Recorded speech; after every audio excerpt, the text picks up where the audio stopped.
আচ্ছা, আমরা আজকে পড়বো হচ্ছে তোমার 11.3। এই টপিকের নাম হচ্ছে কি ঢাল।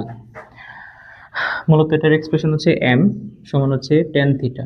এখন আমরা যদি হচ্ছে স্থানাঙ্ক জ্যামিতিতে দেখি যে একটা পয়েন্ট নিলাম আমি এখানে, অর্থাৎ ধরলাম আমি x, y। এখন আমি যদি এই x, y পর্যন্ত পৌঁছাতে চাই তাহলে আমার কি কি লাগতেছে? আমার এই x অক্ষ বরাবর হচ্ছে ডিসটেন্সটা লাগতেছে, এটাকে আমি কি হিসেবে প্রকাশ করতেছি? x। আর আমার y অক্ষ বরাবর কি ডিসটেন্সটা লাগতেছে, এটাকে আমি কি বলতেছি? y।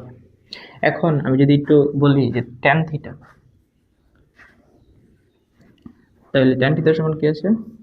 লম্ব বাই ভূমি। আমার এখানে এই যে ত্রিভুজের লম্ব কোনটা? এটা হচ্ছে লম্ব অর্থাৎ y, আর ভূমি কোনটা? এটা হচ্ছে x। এখন এটাকে আমরা অনেক সময় লিখি tan থিটার সমান হচ্ছে উঠা বাই নামা,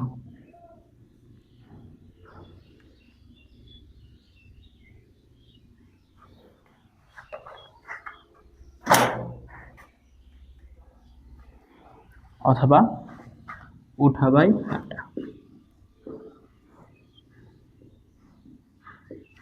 তাহলে আমরা যদি একটু দেখি এই যে tan থিটা উঠাটা কিভাবে কাজ করতেছে বা হাঁটাটা কিভাবে কাজ করতেছে, এই যে আমি যদি এখান থেকে শুরু করি তাহলে আমি এই বরাবর হাঁটে এখানে আসছি, তারপর হচ্ছে এই দিক বরাবর আমি কি উঠতেছি, আমি এই যে পয়েন্টে আসছি, তাহলে আমার এই পয়েন্টটা পাইতে গেলে আমার এই বরাবর হাঁটা লাগতেছে এবং এই ওয়াই বরাবর কি উঠা লাগতেছে, অর্থাৎ tan থিটার সমান আমরা কি বলতে পারতেছি? উঠা বাই হাঁটা। অথবা আমরা এই ঢালকে মূলত কি দিয়ে প্রকাশ করতেছি? m। এটাকে আমরা হচ্ছে কোটিদ্বয়ের অন্তর বাই ভুজদ্বয়ের অন্তর দিয়েও প্রকাশ করি। কোটিদ্বয়ের অন্তর বাই ভুজদ্বয়ের অন্তর।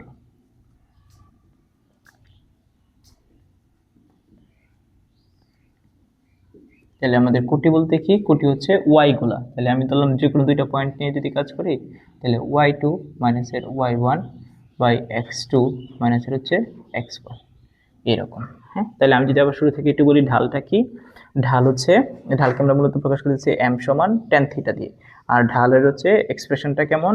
উঠা বাই হাঁটা। উঠা বলতে কি আর হাঁটা বলতে কি? আমি এই বরাবর হাঁটলাম এবং এই ওয়াই বরাবর কি উঠলাম, তাহলে এটার যে হচ্ছে অনুপাত, এটাকে আমরা কি হিসেবে প্রকাশ করতেছি?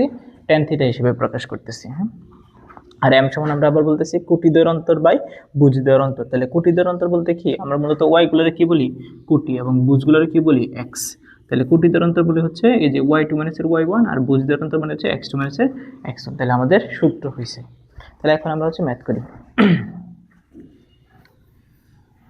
আমরা মূলত হচ্ছে এই y2 মাইনাসের y1 সমান বাই x2 মাইনাসের x1 দিয়েই মূলত ম্যাথ করবো। ধরলাম আমার কাছে দুইটা পয়েন্ট আছে, এ একটা পয়েন্ট হচ্ছে 2,3, একটা হচ্ছে বি আর একটা পয়েন্ট 4,1।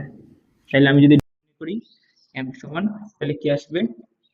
2 মাইনাসের 4, অথবা আমি যদি বলি y2 মাইনাসের y1 বাই x2 মাইনাসের x1, তাহলে আমার এখানে কি আসতেছে?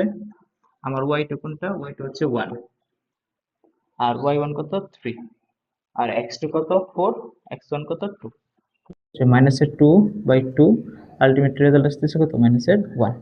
অর্থাৎ এই যে আমি একটা ঢাল পেয়ে গেছি। আমি যদি আবার বলি, আমার এখানে এটাকে কি বলতেছি? x1, এটাকে বলতেছি y1, এটা হচ্ছে x2, এটা হচ্ছে y2। তাহলে আমাদের সূত্র কি ছিল? y2 মাইনাসের y1। তাহলে y2 বলতে কি? 1, আর y1 বলতে কি? 3। তাহলে এই যে 1 মাইনাসের 3, x2 মাইনাসের x1, x2 বলতে কি? 4, x1 বলতে কি? 2। তাহলে 4 মাইনাসের 2। তাহলে এই যে 1 থেকে 3 বিয়োগ করলে কত হয়? মাইনাসের 2। আর 4 থেকে 2 বিয়োগ করলে কত হয়? 2। তাহলে মাইনাসের 2/2 কত আছে? মাইনাসের 1। আচ্ছা, তাহলে আমরা হচ্ছে যে কোনো দুইটা বিন্দু দেওয়া থাকলে ঢাল নির্ণয় করতে পারি। হ্যাঁ, তারপরে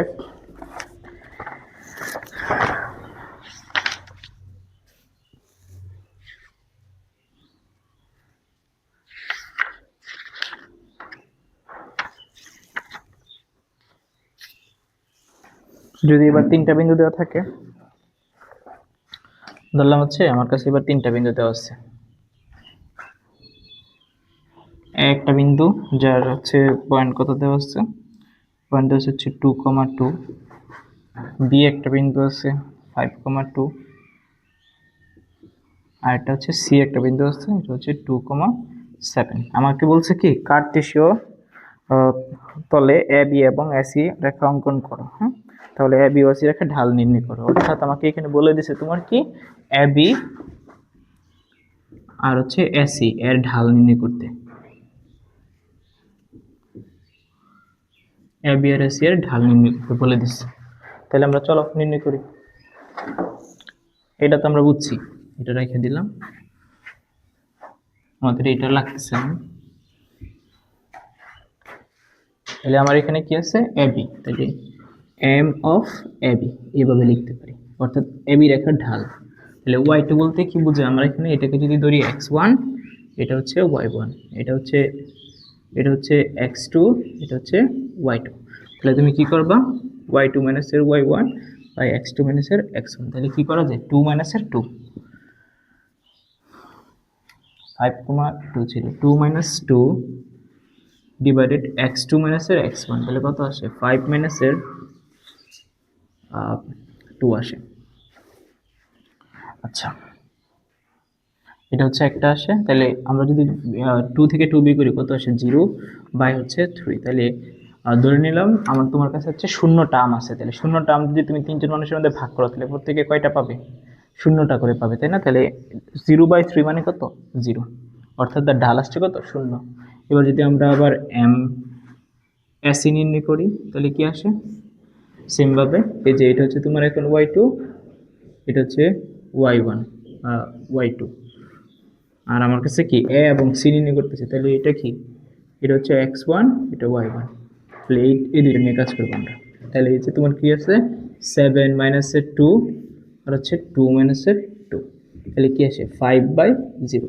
এখন 5/0 অর্থাৎ ধরো 5টা আম তুমি 0 জন মানুষের মধ্যে ভাগ করতেছো, তাহলে কি ভাগ করা পসিবল না? তাহলে এটা একটা অসংজ্ঞায়িত ফর্ম আছে। তাহলে এটা হচ্ছে ইনফিনিটি বা অসংজ্ঞায়িত,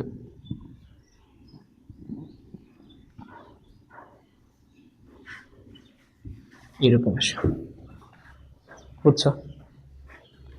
আচ্ছা।